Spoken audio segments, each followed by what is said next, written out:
used to watch this. Sorry to interrupt you, but don't have any distance, guys, okay? Because once you enter these gates, there is no distance between batch A versus batch B versus batch C. We're all united by the fact that we were all here. So there's no distance. You don't have to address me by anything, whatever. All right. So whenever I used to watch Test cricket, so you used to, after listening to your commentary, you used to bring life to the Test match that sometimes gets lost in the when Dravid is playing. So Be very careful with the names you use. when Sir Rahul Dravid plays. So what made you the best ever commentator as you are? What is the thing that holds you up when you are commentating? You said best ever to get a smile out of the mouth. Oops.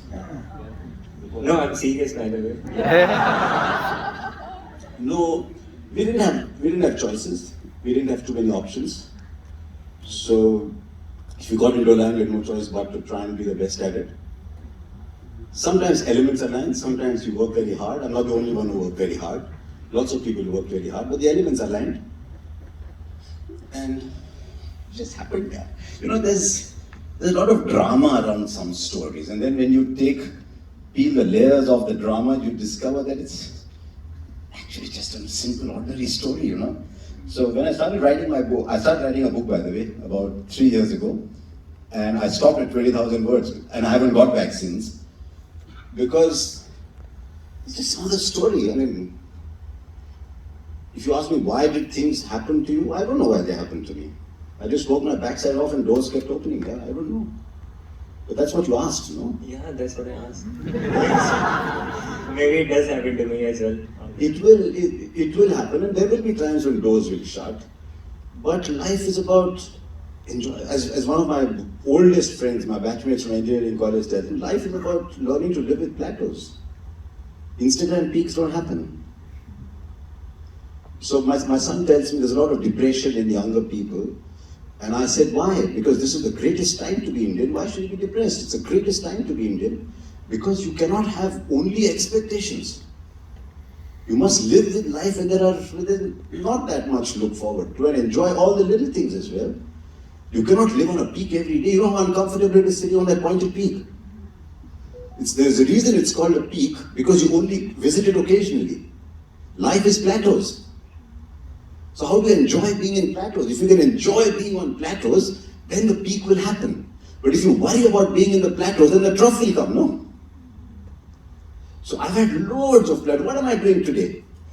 I'm doing exactly the same thing I did 10 years ago, right? So what new did I do today? Oh, I did a toss. I hardly ever do the toss. I only did the toss because the person who normally does the toss was assigned to be with the Prime Minister. So they said, oh, you do the toss. What else did I do the rest of the day? I did exactly what I've done for the last 10 years. But you still get up in the morning and say, wow, about doing exactly the same thing. If I say, I want to be on a peak tomorrow, I'm not going to get it. I'll be depressed. I said, oh, I'm exactly where I was yesterday, so I'll be depressed. No. So we have to learn to enjoy the plateaus and have a great time with the plateaus. So you work your backside off and no one's watching. And everyone's watching. You're more prepared than everybody else. It'll happen to you, it'll happen to everybody. But when there are downturns, don't think you're the only one having downturns. Everybody has downturns. One of the things we talk about a lot in sport is if you're afraid of making a mistake, you will. If you're afraid of a particular ball that will get you out, that is exactly the ball that will come at you. If you go out to bat and say, kahan run banega, you'll see 25 fielders. So, if you're afraid of going wrong, you will. If you're afraid of making mistakes, you will. But if you're not afraid of making mistakes, then you make a mistake and say, yeah, I made a mistake, I learned from it, I'll get better. Only people should be afraid of making mistakes are war generals and surgeons. They make a mistake, someone else guys. If we make a mistake, it's okay. We are not that important people in the world anyway. So we make a mistake, we learn, we go on. Yes?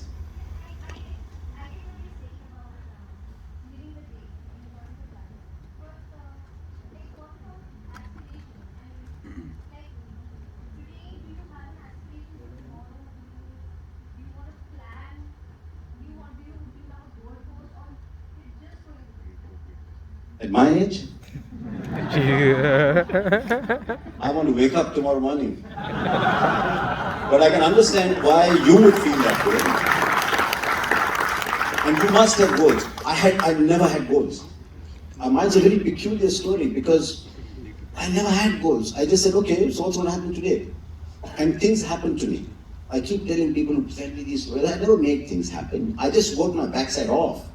But I didn't say that in 2 years I have to be here, in 4 years I have to be here, in 8 years I have to be there, in 12 years I have to be there, which I might have if I had a corporate career. Saying, okay, I need sales experience, I now need some marketing experience, okay, I need to have more people management experience, I need to have a little leadership experience because I want to head a unit there. That's a perfectly legitimate way of going about it. But my life was a little weird. So I just kept riding, and we were very lucky. We were all children of liberalization. We were very, very lucky that we kept riding and the path kept getting cleared because India was growing. So we're the luckiest generation of that time. I mean, people say, even before, I have a lot of admiration for what is happening in India before, but India was doing well earlier also. So what happened in the mid-90s, because early 90s to mid-90s, happened because it was forced, but we all benefited from that. So I didn't have that, but you must have goals, yes.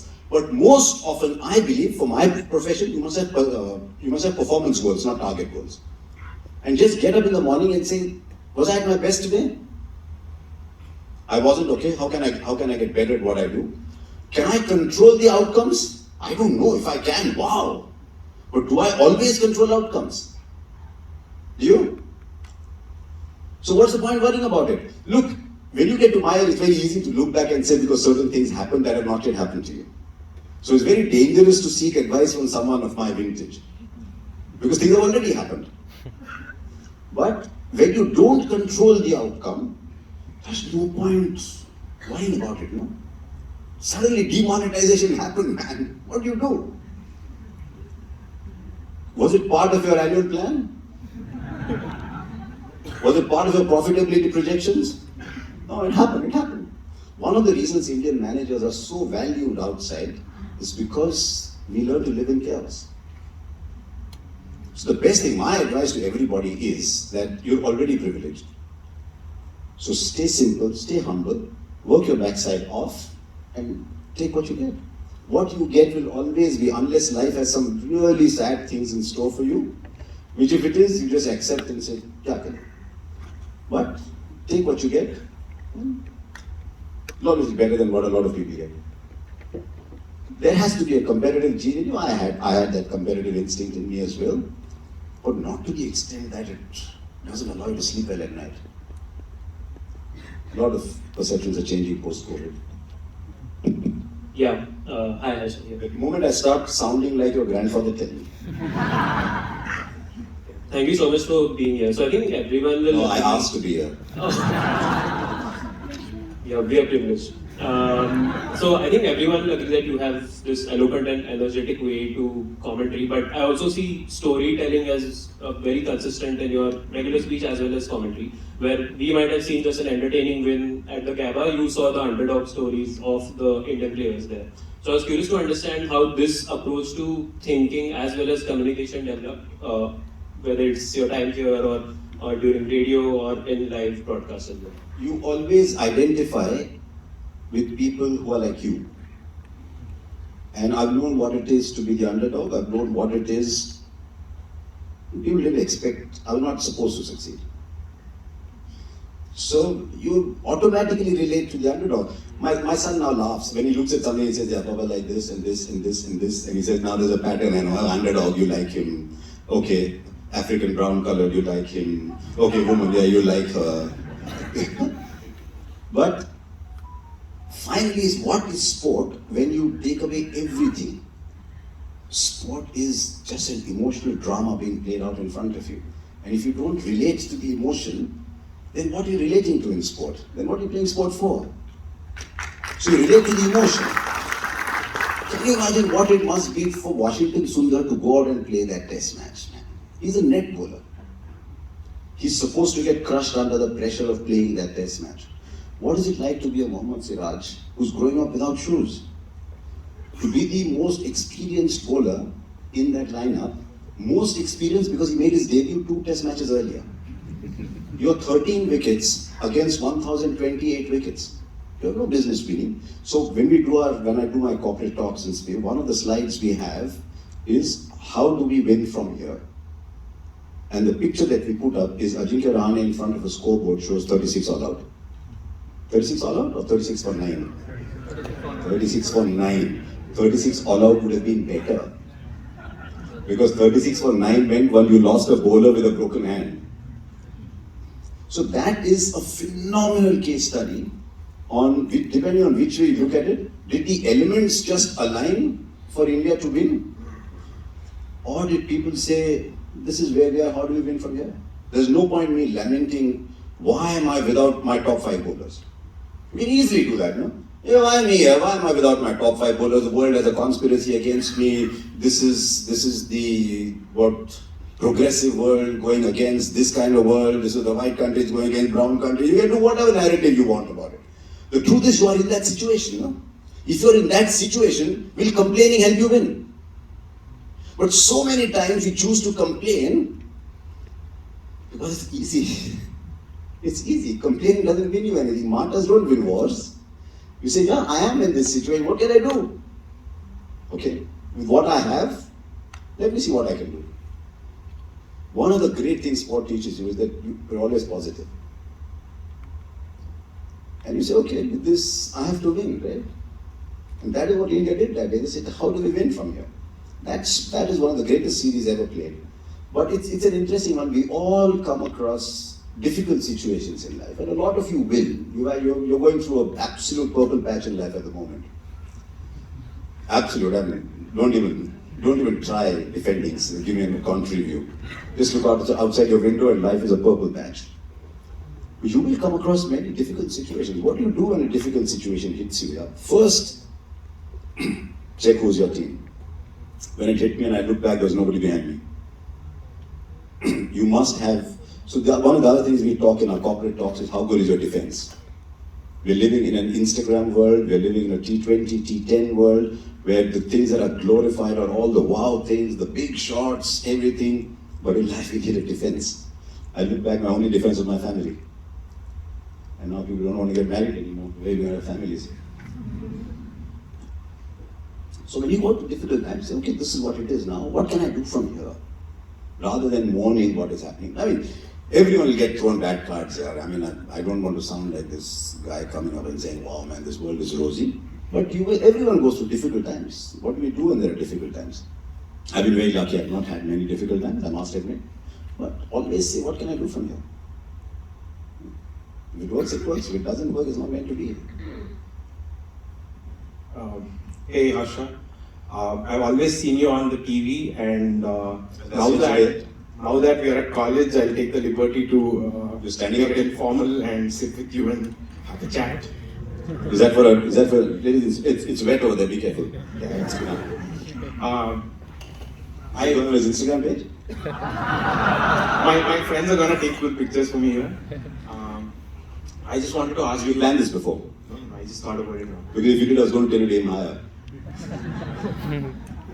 Anyway, my question was, you were very different from all the other conventional commentators, as in they've played a lot of cricket all their life. What has made you connect so well emotionally to cricket? Is it just you being another Indian, or what's that difference? I'm different because I have no choice. I have no choice. My biggest advantage was I came before them. And I'm still around. If I had to start now, I wouldn't get a Ranji Trophy game, let alone any other game. I wouldn't get anything if I had to start now. And I started in the Doordarshan era, so anybody who was half good looked even better.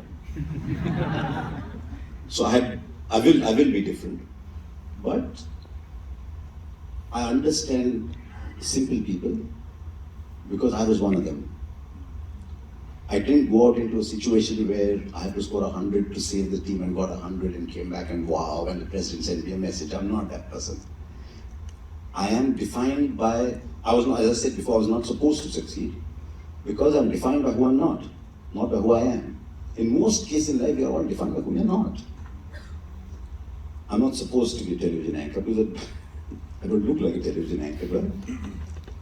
I didn't play cricket, I didn't do millions of things that everyone's supposed to do. I played cricket, by the way. It's an urban myth that he didn't, but I played for my university. I played senior division for many years in Hyderabad. But it's such a nice, convenient myth that I let people live with it. कोई बात नहीं, खुश हो रहना रहने दो. So I had no choice. So I had to work harder than everybody else. And I could relate to the struggles of people.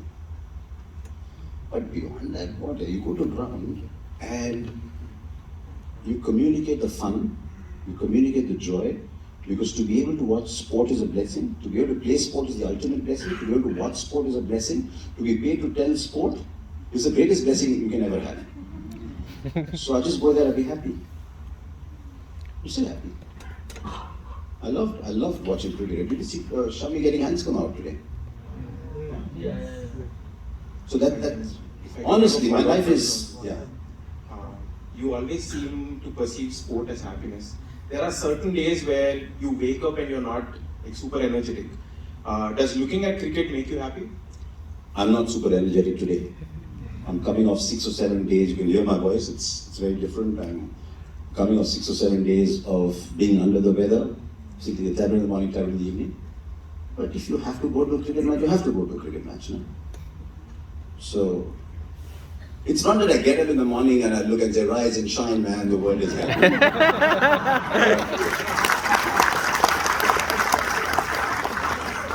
I got up at 5:30 this morning. My call time was 6:30 in the morning for a 9:30 start. That's not happy. But you go to the ground and you say, okay, right, I'm here now. What is the best that I can do? I don't like doing tosses. You know, everybody has this kira. Tendulkar didn't like playing Hansi Cronje. Tendulkar told his partner, I'll face Alan Donald, you face Hansi Cronje, which is the greatest deal ever offered in history to anybody. So no, I don't like doing tosses. But today I had to do a toss. I must have done the toss about 20 times before going to bed last night. Because I had no option but to do it well, because everybody's watching it. And just before going out with the toss, I said, chill dude. It's a toss. Yeah, so. But things work for some people, they don't work for others. But yeah, I get very happy watching a cricket match because there's always something nice that is happening. So you will relate to the nice. I'm a slightly softy about it. So what your opinion and inspiration? Hi, Harsha. So I want to ask you, how do you cope up with the pressure? What do you want me? Yeah. Instead of speaking really cool, man. First of all, I want to tell you how completely jealous I am. I've just come via that sports center. That's not allowed. That's not allowed. And I'm told when my old dorms come down and come up again, there'll be attached baths. That's not allowed, man. You guys have no idea how. You guys must get up every morning and say, wow, man, I've got an attached bath.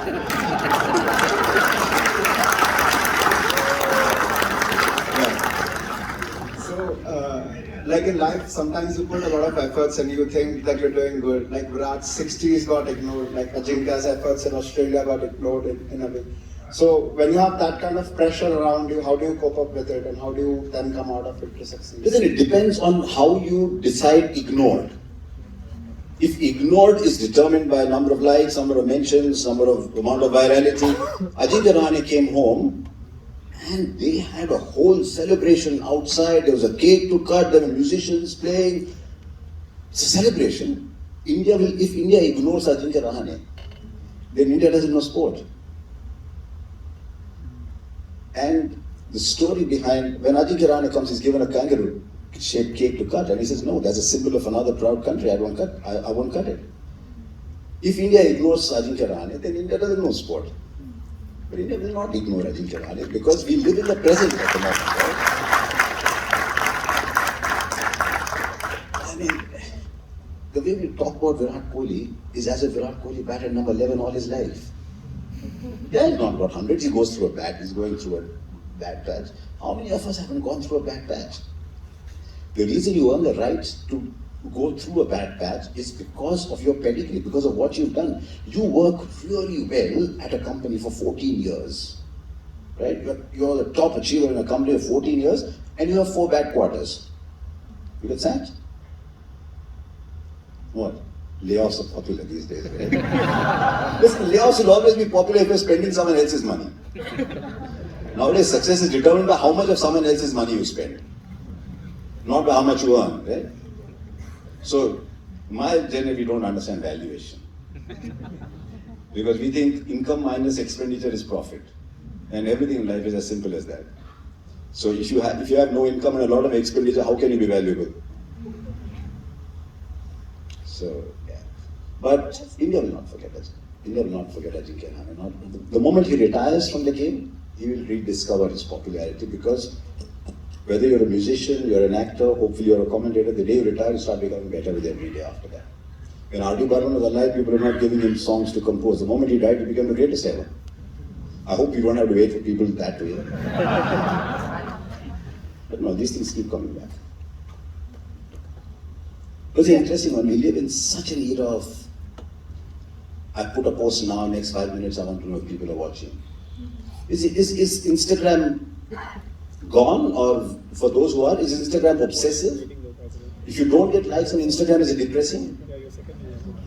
So if you don't get likes on Instagram, pardon me to ask a very simple question, if you don't get likes on Instagram and that is depressing, then why be on Instagram? Why do something that depresses you? And do you think everyone tells the truth on Instagram? No. So why be part of a medium where everyone's lying? I forget to post. I've got someone who helps me. I forget to post on Instagram. Initially said you must be on Instagram. I said, but I look the same from every angle. How can I post more pictures of myself after one? So unlike a lot of people in the television industry who've got a good side to them, who catch the light from here, who look good, I don't have a good side. So after a while they said, no, if you go to meet someone, you must tell people, wow, it was so great meeting somebody. I tried doing that and I found it a bit unfulfilling. So I still post occasionally on Instagram, but I forget. That mic, was I wanted to ask.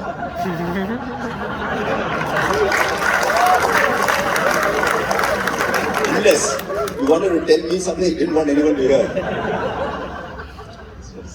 I wanted to ask about women's cricket. I think the women's IPL has started great. All the matches are entertaining and very good scoring matches.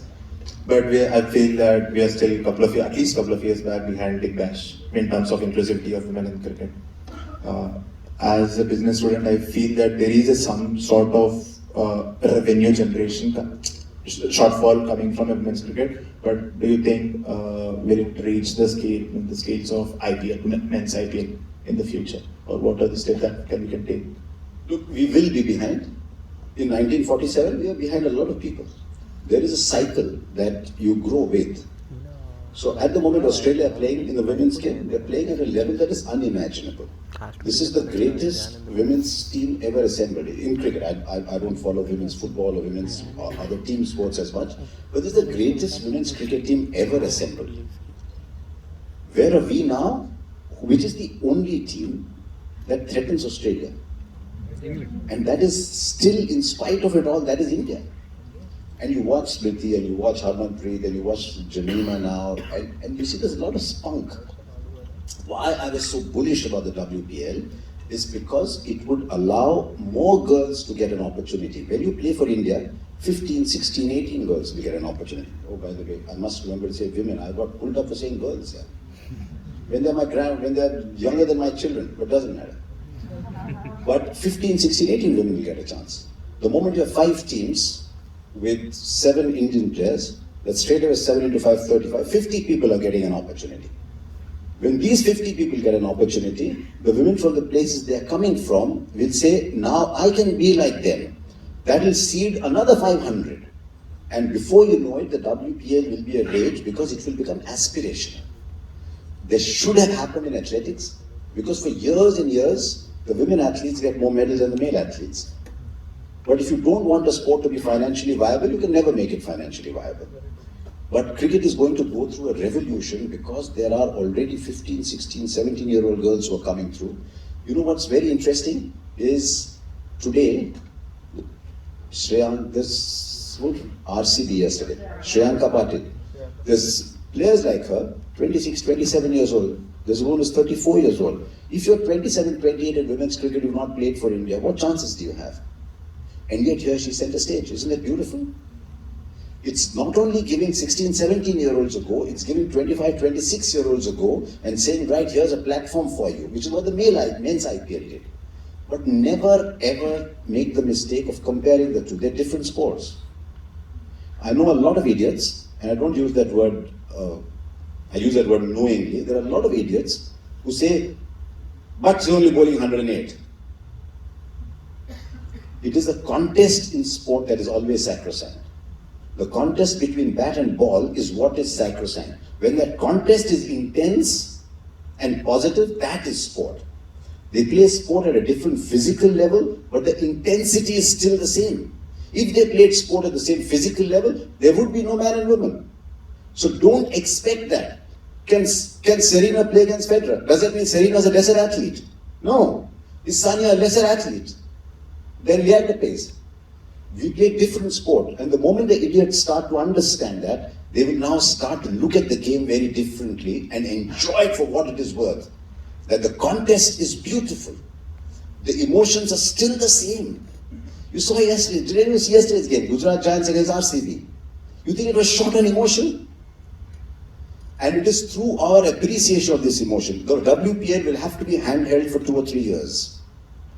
Just as the men's IPL was handheld, but there was a big tradition that was already there. There were already major established stars. We have to handhold it, and in 2-3 years you watch what will happen to the WPL. Already we have a young Indian player who is in the leagues, and that's a function of our economy, not anything else. There's no need to beat our chests over it. Who's earning through the same league 3 times what Babar Azam is earning. But did Smriti Mandana think 3 years ago that this could be a career? Now there's another young girl in Sangli who's saying, Mala padhai hai. There's a young girl in Kurnool. There's a woman from Kurnool, left-arm pacer, who's playing here. Somebody in Kurnool is saying, I want to be like her. There's Moga. You know where Moga is? Who comes from Moga? Very interesting. Who does? Nestle comes from Moga, okay, the corporate point of view. What else comes from, who else comes from Moga? I'm sure there's young people in Moga saying, if Harmanpreet from Moga can make it big, hit 65 or 30 balls in a big final, I want to too. I think the musician who comes from Moga, there's a couple of Olympians who come from Moga, but they're not coming from Mumbai and Delhi. There are no players coming from Mumbai. No players will come from Delhi. Not hungry enough. Not hungry enough. So Jemima was the only girl, big city girl, doing very well. Another wonderful story. You look at Jemima Rodrigues. Some of you watched Jemima Rodrigues play? Yes. Why am I such a fan of Jemima Rodrigues? She's not built to hit sixes. Right? Now you have to accept this is what nature made me. Okay? I will try and become strong, but I am not built like Ellis Perry. But that doesn't mean I will not play the game. How will I find a way to succeed in this game and score at a 135 strike rate? She's very nimble on her feet. She plays the angles beautifully. There's a fielder in there, she'll pop it over there. Fielder comes in here, she'll pop it over there. She finds her way to play, which is what we all must do because nature imposes limitations on all of us. All of us have limitations of nature. We don't complain about it. I don't have hands as long as Michael Phelps, so I don't swim. What we do with our limitations. So that's why I enjoy it. Please watch the WPL. Please watch the WPL. It's beautiful to watch because sports about emotion. Hi Harsha. We all know that you've had an illustrious career, but I want to ask you still have. Sorry about that. You have. How did you know I was contemplating it? I'm sure you were not, and we wouldn't want you to either. The truth be told, I am. Who is that? Yes, I wanted to ask you, could you tell us about a time when you hit a rough patch in your career, and when was it, and what did you do in order to overcome that patch? My rough patch was what for many people would be a smooth patch. So I can't, first of all, claim that bad things happened to me. It's like I once told an Aussie commentator when Tendulkar wasn't scoring runs. He said, Tendulkar's going through a bad patch. He said, hang on. He said, I drove trucks for 20 years to come here. That is a bad patch. So my bad patch is not to be romanticized because it was a trivial bad patch compared to most others. But I got up one morning and told you can't do television in India anymore. And what took me by surprise was the kind of attention it garnered. I didn't realize it would make such a big story. Suddenly I'm watching on NDTV and Pranay is asking Shahrukh and Shahrukh said, I don't know why Harsha is not on. And I said, wow man, these two guys talking about me. So it became too big, but it opened up other opportunities. And I got into digital. One of the other slides, I'm not trying to sell my presentation, one of the other slides we talk about is about adversity and disappointment. They're actually saying you're wearing different clothes.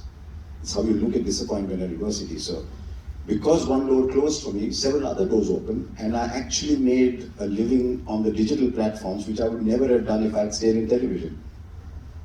And I earned goodwill. Sometimes it's good to go through a bad patch to understand where you stand in life.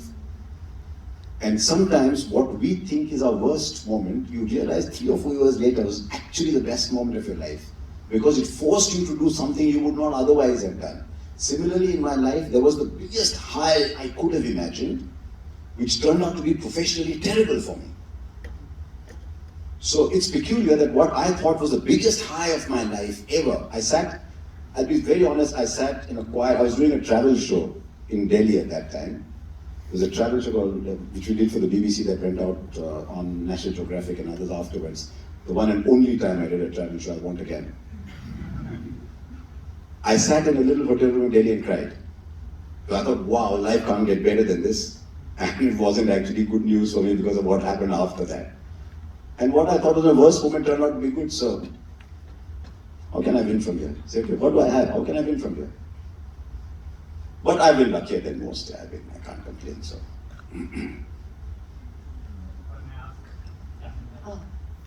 If I may ask you a question. Are these guys, tendency just grabbing a mic? I am a bit. This is like in the old days, they would bid for shares, 4 people bid from the same address. No. From now and you're not getting any answer. Why are people saying this suddenly? Because 2 days before I saw Yes, sorry. What is this? One people is saying you had a career, one is saying you are 61. No, that's okay. Like I don't want to mean anything. So Why do you think I'm jumping up and down and sitting and trying to create the illusion in front of all of you? No, come, yeah, sorry. 2 days before I saw you giving a burger to Grace Harris, right, in Women's Premier League. Yes. And now you are here. So how do you manage your time and how do you manage the I get energy tired. levels? I get tired, which I didn't before. Because My body asks me questions that it didn't ask before. So I'm tired. So when he asked me that question and he said, really? I said, yeah, I cannot live at this pace anymore. So I have to contemplate how much I can do. Luckily, T20 matches end quickly. So, but when you are in the moment, you don't get tired. So if you love doing what you do, it's funny how you don't get tired. And that in itself is a kick, because when you enjoy doing what you do, it gives you a high. It's a high that caffeine can never give you. It's a great high. And I said caffeine and not any other drug, because caffeine is good enough. More potent addictions are overrated. So when you love what you do, you don't get tired. And then suddenly one day your body says, dude, I was with you all this time, but hang on, So working hard is also overrated. Working smart is good, but when you ever, by the way, do me a favor, when you become bosses, there is this ghastly perception in India that till the boss leaves, people cannot leave the office. Don't do that. So yeah, I get tired, I get very tired. So yesterday when I was packing, I was exhausted. I got in, I had this fetish about ironing my own clothes. So I sat and ironed all my clothes, because while ironing the clothes, I was rehearsing the toss. Because when you're ironing clothes, you can't do anything else. You must always put yourself in situations where you're helpless. You can't do anything else. There's only two places like that. One is ironing clothes, the other is what happens in the morning after coffee. You're helpless. Don't take a phone there. You can think lots of other things. So I was rehearsing the toss and I was ironing my clothes. By the time I finished, I was exhausted. And when I go back to my room now, I will be exhausted because I've been up at 5:30. So luckily, I'm not in the industry of looking good. I feel so relieved. I feel sorry for all these new anchors. They're all so talented. They're very good at what they do. But they're under so much pressure to do good. What did I wear yesterday? I can't wear that tomorrow. I can't remember what I wore 2 days ago. Luckily for me on this tournament, in this series, we got 3 shirts of the same color. So I don't even have to worry about what I'm wearing. I just pull one, pull out another, pull the third one on and I go. But the pressure of looking good, I don't have all that. So if I'm tired tomorrow and I look tired, I'm okay as long as I don't sound tired. But people on Twitter pick that up too. Hi, Harsha. Harsha? Yeah. My time at IIMA, Yeah. I don't remember, it was so far back. What, I wrote The Cat in 1982, December, some of the parents weren't born.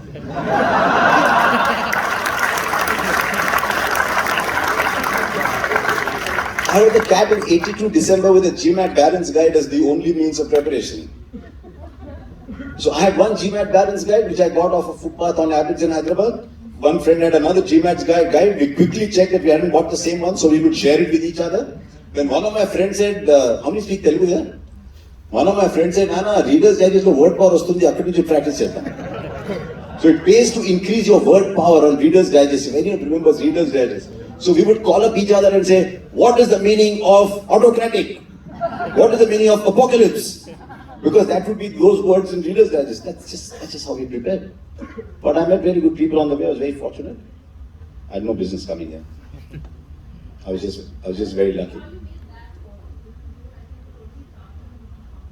I was doing a little bit of commentary, but I was earning some between sort of $75 to $100 a day because that was all Doordarshan All India Radio. When you pass out of an engineering college in Hyderabad, in those days, nobody got jobs out of engineering college. Nobody did. So everyone applied to public sector jobs. If you got them, you were great. Never ever dream in the public sector, never ever dream in government jobs. All our parents came from there.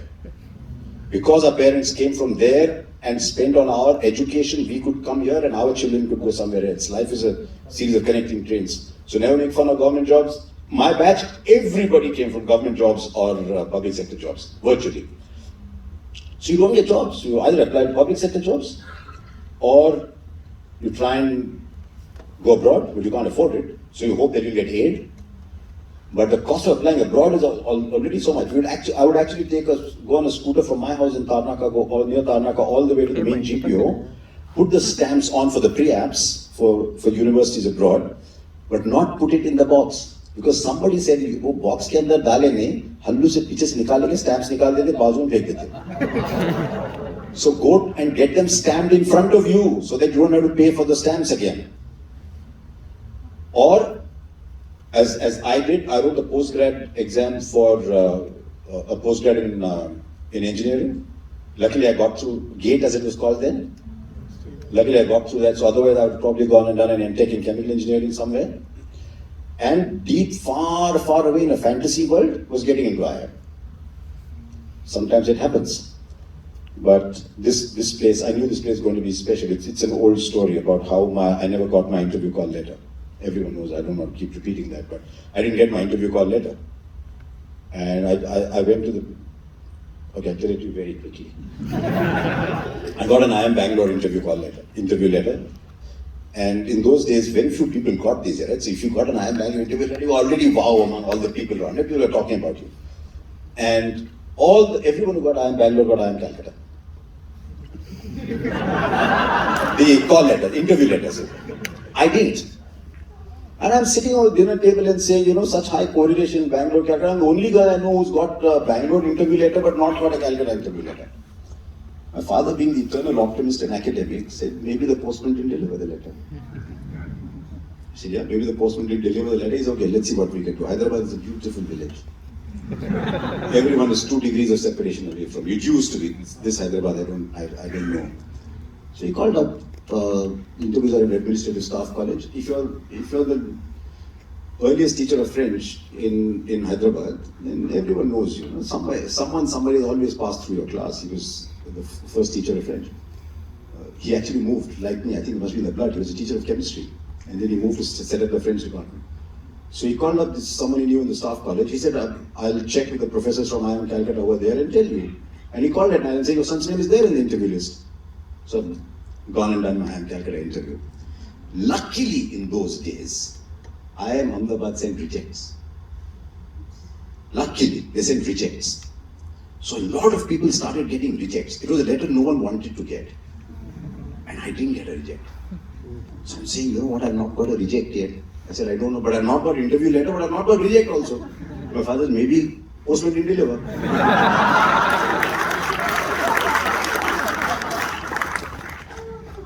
And I said to my father, as much courage as I could, I said, postman surely has better things to do than not deliver my letter. He said, but this time you must find out. So I found out who's got IIM interview, IIM Ahmedabad call letters, which hotel it is in, go there.